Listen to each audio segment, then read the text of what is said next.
Hi. వానవిల్లు చీర చాటు వన్నెలేరుకో వద్దులేదు నా భాషలో.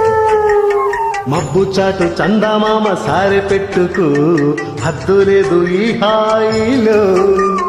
కొడుగు పెరి తాకితే ఇరు అదిరి ఆరదా. కోకగాలులే సోకితే కోరికన్నదే రేగదా. ముడి గట్టేసి మిడియాలని ముడి చీరను మాటేసుకో. వాన జల్లు గిల్లుడింకా తప్పదమ్మా. నీటి మల్లై గుచ్చుకుంటే ఎట్టగమ్మా. Thank you.